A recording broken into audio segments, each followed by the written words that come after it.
movido un poquito de tema. No pasa nada. Perdonadme que lo que veis, sí os voy a cambiar yo de tema, porque hay una cosa que quiero comentar. En la tarde, bueno, en general en estos últimos tiempos se viene hablando de la capacidad de Christine Lagarde, de la capacidad de Jerome Powell para sostener las grandes divisas en medio de esta inflación y para ver cómo están de fuertes.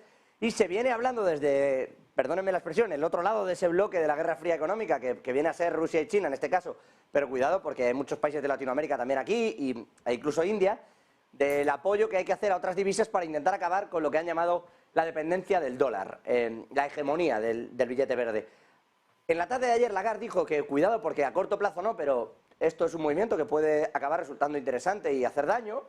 Hoy hemos visto un contrato ya importante, más de 300 millones, realizado en yuanes, 300 millones de dólares, pero que se ha intercambiado en yuanes entre India y Rusia, por el pago el primero de los pagos de la construcción de una central nuclear.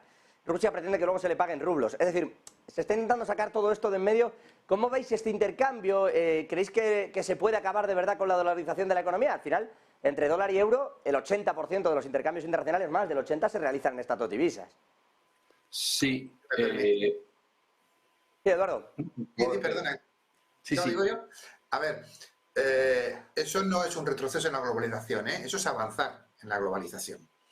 En el comercio internacional, pensar que las ideas de Adam Smith rigen el comercio internacional es fantasear un poquito. Es decir, los gobiernos tienen un montón de instrumentos para intervenir y permitir que el consumidor no compra aquello que está mejor de precio y de mejor calidad. No, hay un montón de instrumentos de los que dispone. El fundamental es la política monetaria. Solo hay que poner un ejemplo. Cuando España tiene una crisis profunda, tradicionalmente lo que se hace con plan de choque directamente es devaluar la moneda. Con lo cual tus exportaciones son mucho más competitivas en este momento.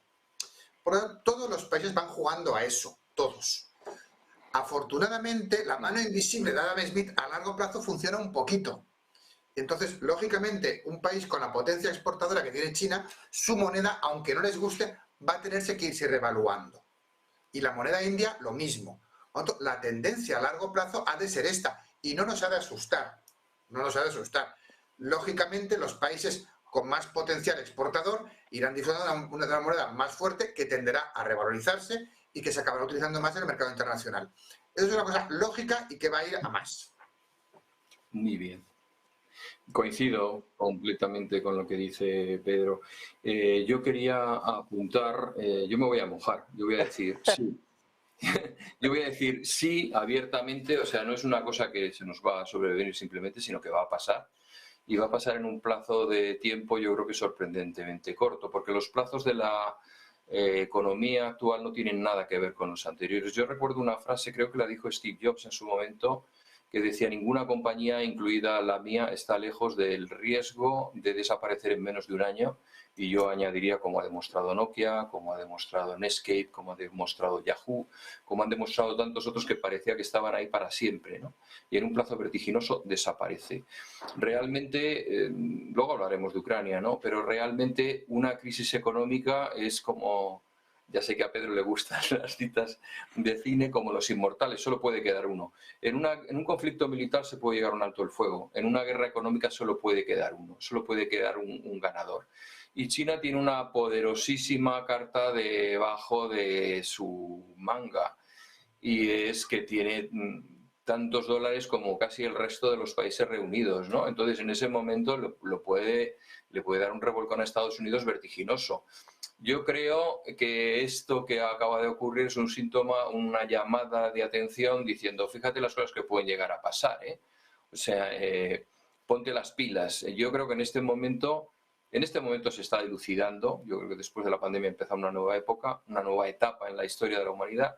Se está dilucidando el liderazgo mundial, y Estados Unidos, yo creo que a pesar de todos los intentos que medien para mantener la situación, como mínimo va a tener que aprender a convivir en un equilibrio de poderes como el que señalaba Kissinger en su obra Diplomacia, ¿no? Equilibrio de poderes. Ya el mundo no está para un único líder que dicta absolutamente todo. Eso lo saben India y China. Felicidades a China, que desde la semana pasada ya es el país más poblado de la Tierra, ¿verdad? Y vamos a tener que aprender a convivir en unas circunstancias pues muy, muy, muy diferentes. Enrique, a este respecto...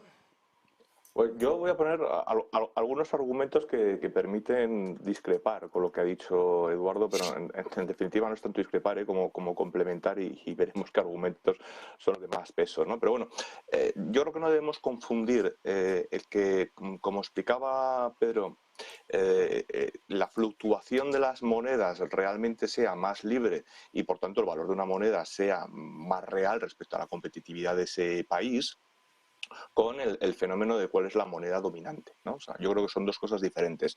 Respecto a lo primero, bueno, pues yo creo que tenemos marcos históricos recientes, pues cuando China entró en la Organización Mundial del Consumo y durante las sucesivas rondas fallidas, ¿no?, de Doha, pues la negociación sobre el tipo de cambio entre el yuan y el dólar, que eran determinantes en ese momento para valorar los desequilibrios de las balanzas comerciales entre los dos países, pues se solucionaban tirándose un par de misiles por encima de las dos Coreas, ¿no?, mientras estaba aquel histórico dirigente coreano. Y eso pues tocó fin, ¿no?, con la crisis financiera, porque pasamos a otra etapa. Por lo tanto, siempre va a haber, bueno, pues esa negociación blanda y por desgracia también dura por el valor de las monedas, que muchas veces lo que intenta un país es lo contrario de lo que uno podría pensar que quiere, ¿no?, y es que su moneda sea débil para poder exportar en vez de que su moneda sea fuerte.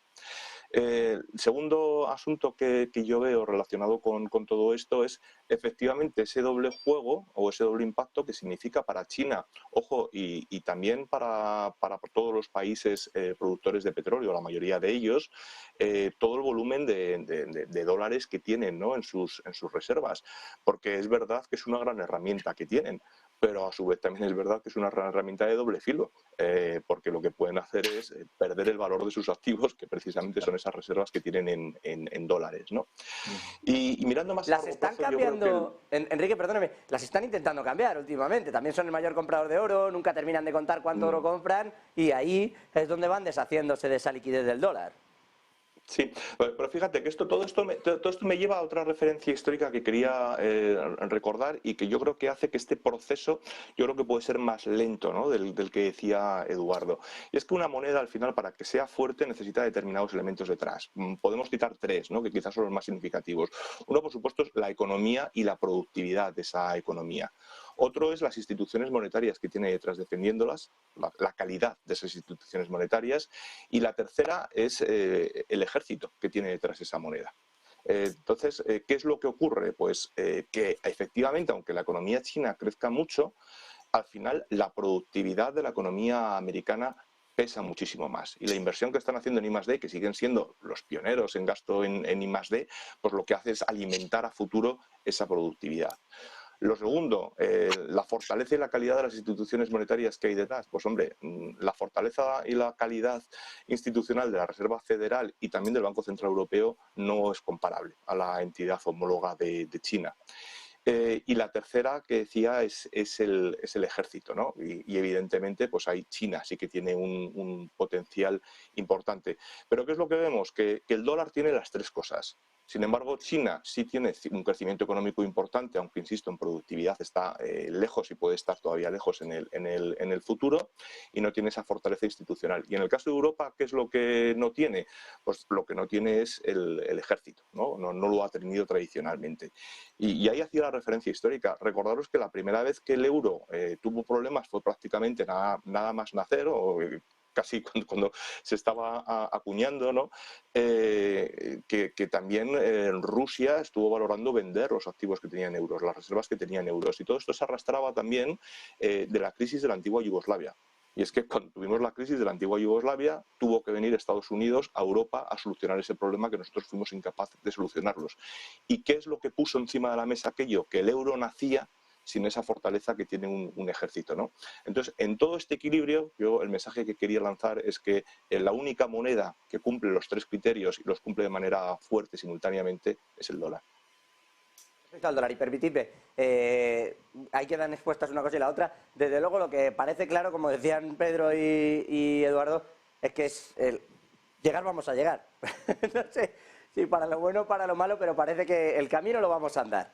Entonces, ya iremos viendo, pero desde luego este asunto de la desdolarización está cobrando especial relevancia en los mercados, además últimamente, y está siendo bastante seguido. También lo venimos atendiendo mucho aquí en Negocios Televisión para vigilar exactamente cómo se va realizando ese cambio y sobre todo si pasa en el mercado, más allá de los contratos reales, ¿no?, que realizan los países, que es evidente que tienen su propio interés.